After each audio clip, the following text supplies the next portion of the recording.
wrapped up a minute ago.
There we go, guys. I got a poll set up for the best knockout of the night. I think my best knockout for tonight would probably be the Jorge Masvidal fight against Ben Askren. That was probably the most devastating knockout I think I've ever seen in a UFC fight. I've seen a lot of them. That was probably one of the best ones that I've seen in quite a while. The way that Masvidal went in there and hit him with that flying knee was something that not a whole lot of people are able to do, which I thought was pretty cool. That was a good way to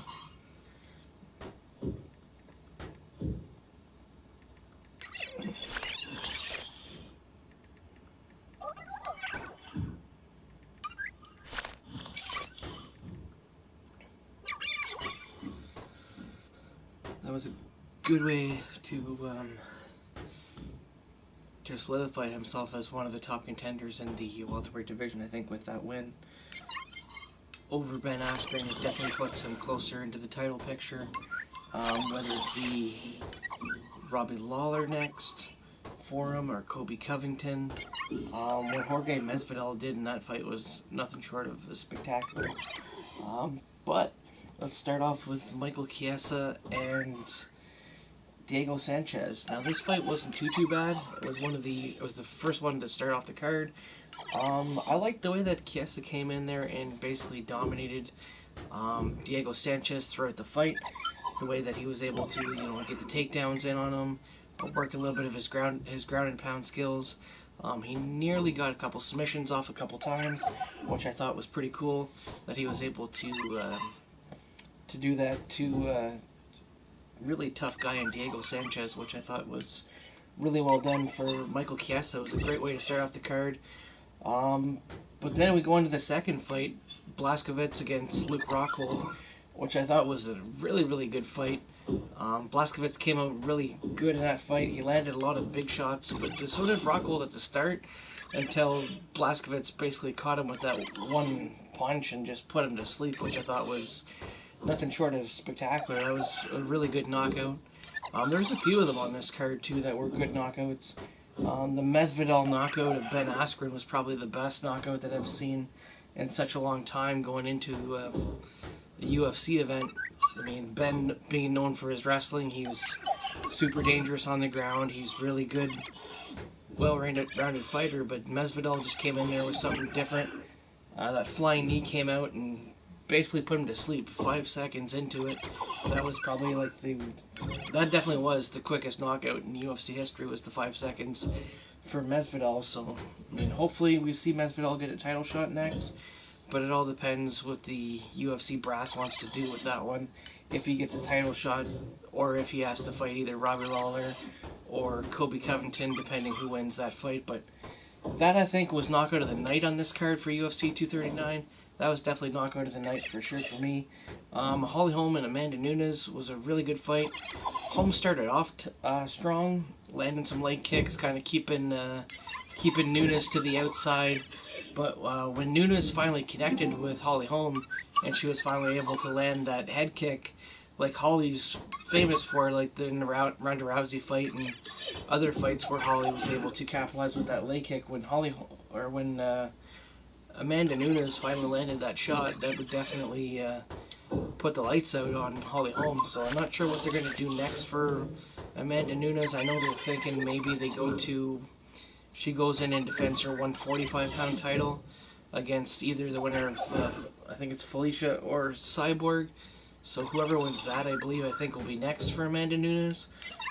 But there's basically nobody left for Amanda Nunes to fight in her own division, so this will be pretty good to see what she's able to do in that fight in the rematch with Chris Cyborg, which I think will be really good.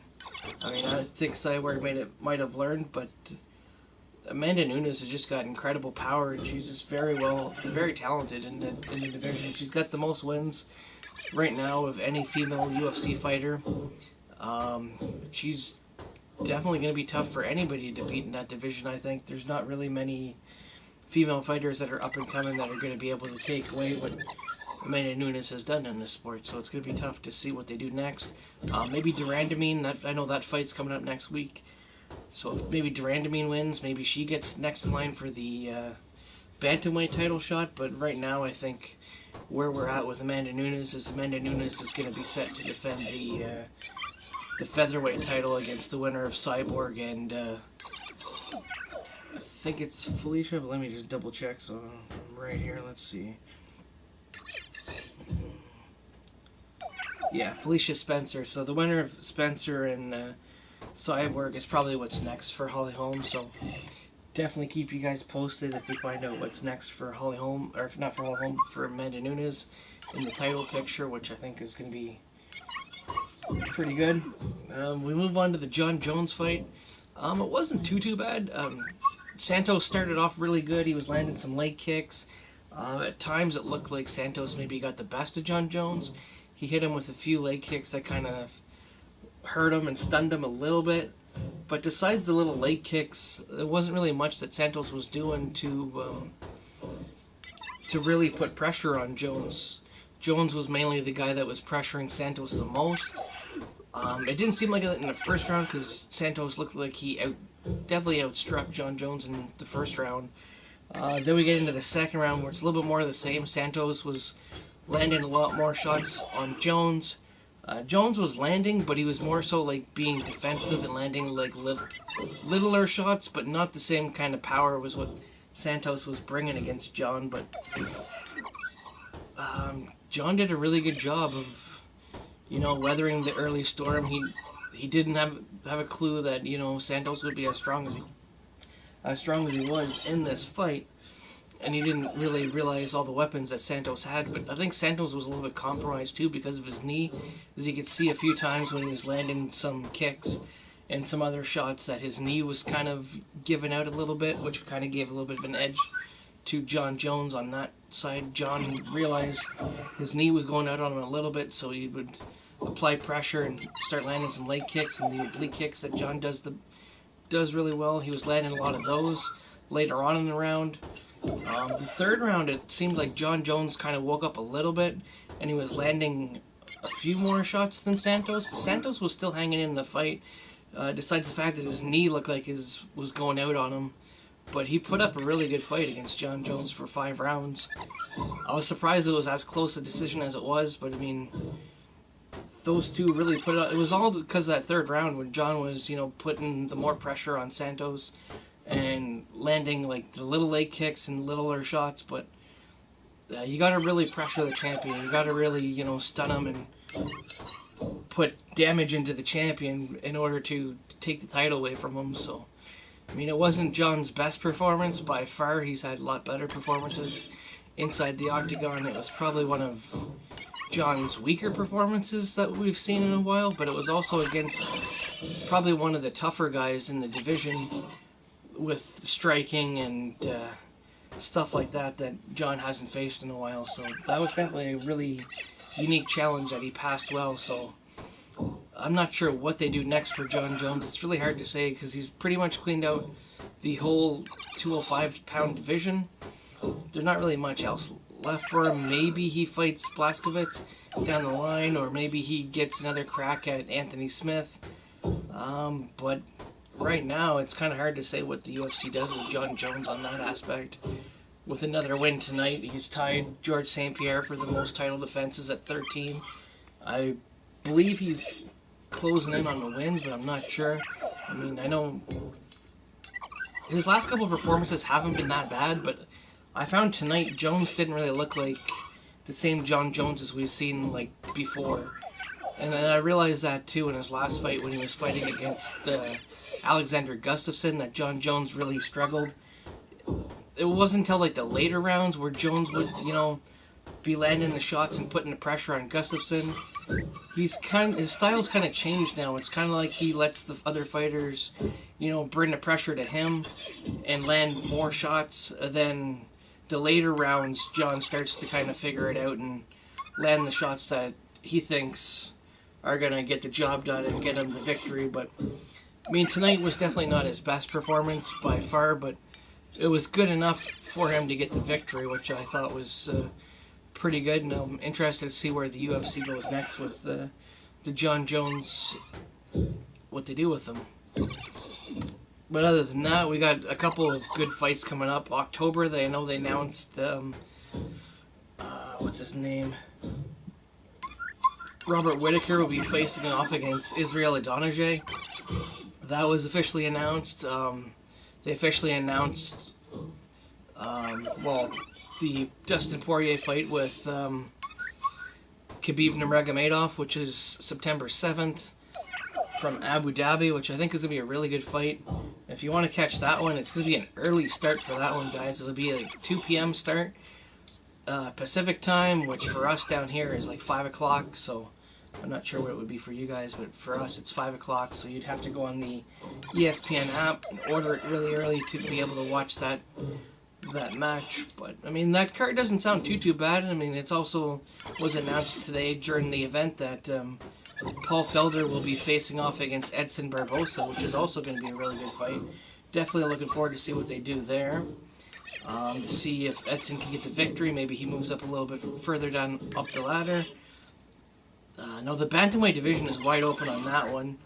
Joseph Benavidez, I believe, is next. But, I mean, Aljamain Sterling, too, would be a close second, because Aljamain Sterling's been on quite the tear. He's won his last couple fights. He could get another shot, depending how well he does in maybe his next fight. He could get another shot at Henry Cejudo. Hopefully win the belt. We'll see how he does. I actually met him when they had UFC Ottawa here. He's a super cool guy. He's probably one of the better fighters, I think, in the UFC right now, but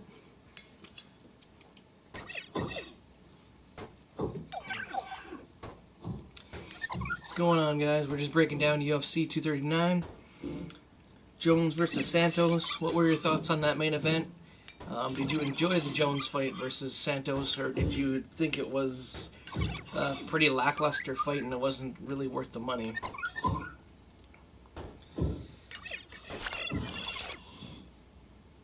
We'll start from the start. I mean, if you're just joining, Chiesa and Sanchez, I thought was a good fight. Michael Chiesa kind of pressured Diego. He got the takedowns in on him. He was able to, land some more shots and land the ground and pound where Diego wasn't able to, put the pressure that he usually puts the pressure on against Michael Chiesa. Blachowicz and Rockhold wasn't too bad either. There was a couple shots that Rockhold landed, but that one right hand was devastating from Blachowicz, which is why I put it up there for the best knockout. If you wanted to vote on that, definitely check it out. That was pretty cool. Jorge Masvidal's knockout of Ben Askren was probably the best. I would say that's knockout of the year. Probably one of the better knockouts I've seen in UFC in quite a long time.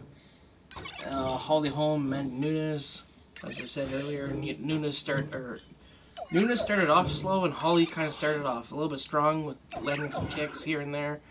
She was kind of putting a little bit of pressure on Nunes, but then when the time came, Nunes was able to catch her with that high kick, which dropped Holly, and she was able to finish her off pretty quick. And then, as we just discussed on the John Jones situation, his scorecards were 47-48 for Santos, 48-47 for Jones, and 48-47 for John Jones. So basically, they gave John the last 2 rounds over Santos in that fight. But that was it for that one. The next fight card coming up, guys, is July 13th. Be sure to catch it. It's an ESPN Plus card. Ladd versus Durandamine. Uriah Faber's on that card. Josh Emmett. Beneil Dariush. We got another good one there. And then there's another fight night on July 20th. Dos Anjos versus Edwards. And then UFC 240, which is July 27th. Holloway versus Edgar, which I think will be a good scrap. Frankie's definitely got the wrestling, but I don't know if Frankie will be able to deal with the strikes of Max Holloway. Max Holloway just puts all kinds of pressure on people.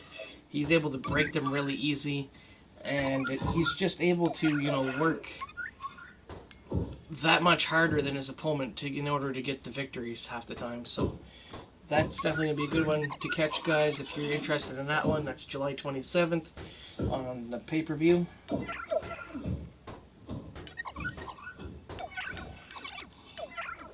August 3rd, guys, Colby Covington and Robbie Lawler, which I mentioned earlier, is probably what's going to be next for Jorge Masvidal. Seeing as he came off a victory over Ben Askren, they were both ranked, I believe, 4 and 5, so that has to move him up the ladder. So if the winner of Covington and Lawler is probably going to face off against Jorge Masvidal next, and I think that's going to be an amazing fight. Whoever gets that one, if it's Covington against Masvidal or if it's Lawler and Masvidal, either one of those fights sounds incredible to me as a fan. Definitely going to be something that I'm excited to watch and see what happens and where the UFC is able to go from there. Yeah, that's basically it for UFC 239. It was a decent enough card. The fights were okay. The John Jones fight was not the greatest. He kind of, he's fallen off a little bit in his last 2 fights, but I think knowing John Jones, he's going to do better. He's going to go out there and put on a much better performance than he did tonight. The guy that he was in there with was just really tough, and he kind of got the better of John a little bit at times, it seemed, in that fight. But Amanda Nunes is nothing short of spectacular again tonight in her victory over Holly Holm. Jorge Masvidal, as I mentioned, his flying knee finish of Ben Askren was amazing. Song Yadong in the prelims was pretty impressive with that knockout that he did in the prelim match. I thought that was really good. Blaskowicz's knockout was great. So we had some really good finishes on UFC 239. Overall, if I'd have to rate this event, 4 out of 5. The John Jones match, maybe 3.5. It could have been better. It wasn't the best UFC fight I've seen, but it certainly wasn't on the level of the worst UFC fights that I've seen, so it's kind of in between, but it was one of the better ones that I've watched in a long time. So, on to the next topic at hand.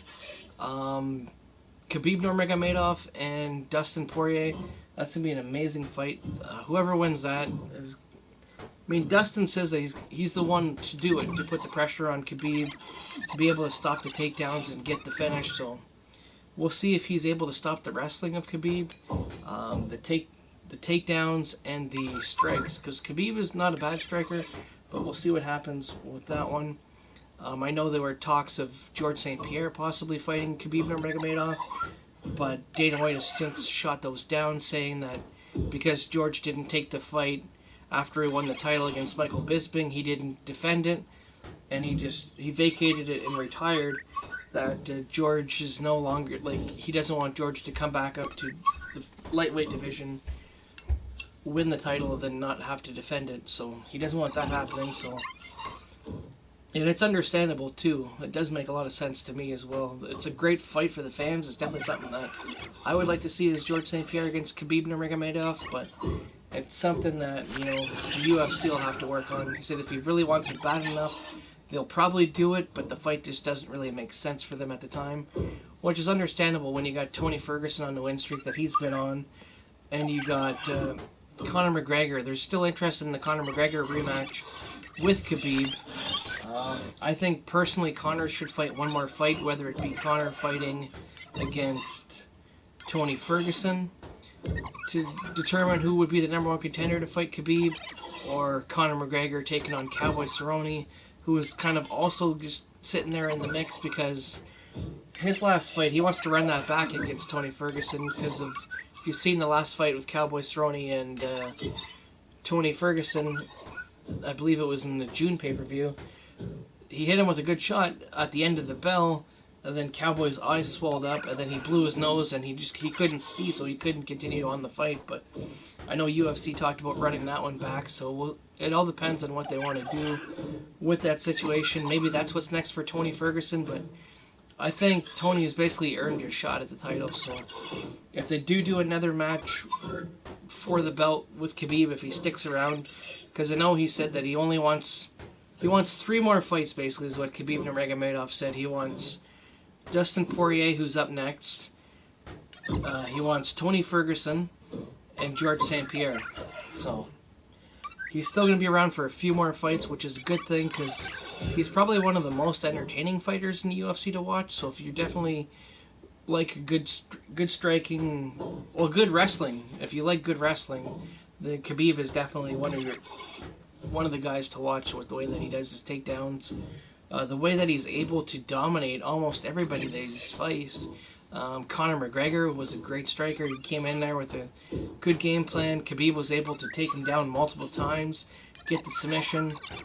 Unfortunately, well, you know what happened at the end of that one where he jumped the cage and the whole brawl. But now Khabib is coming back off the suspension against Dustin Poirier. It's going to be good to see what happens there, to see what's next. Also in August, you got 2 wicked fights. You got Daniel Cormier taking on Stipe Miocic. Cormier saying that, he can get this fight again. He's going to be able to beat Stipe Miocic again a second time. So we'll see what DC brings to the table a second time against Cormier. But also on that card is going to be Anthony Pettis and Nate Diaz. We haven't seen Nate Diaz in quite a while in the UFC, except for the last time that he fought Conor, which Conor won that one, which was a very close fight. But it's definitely going to be good to see him back in the UFC facing off against Anthony Pettis. Maybe one of those fighters, move up, and possibly they fight Tony or Conor or something happens with those two. But it's going to be really interesting to see what happens next, guys. But that's basically all I have for you guys for the UFC 239 post-fight show. Amanda Nunes is victorious tonight after a first-round finish of Holly Holm. Jorge Masvidal sets a UFC record, 5 seconds, the fastest knockout in UFC history. Jan Blachowicz spoils Luke Rockhold's light heavyweight debut. And Michael Chiesa defeats Diego Sanchez in their fight. So that's all the card tonight, guys. So again, your winners are Nunes, Jones, Sanchez, Blachowicz, and Masvidal for UFC 239. Hope you guys enjoyed the show. Hope you guys loved all the fights. And yeah, if you want to come on and talk more UFC at some point, definitely let me know. Thank you to everybody who supports the channel. If you haven't supported the channel yet, definitely subscribe. Clown3333. And we'll see you next time.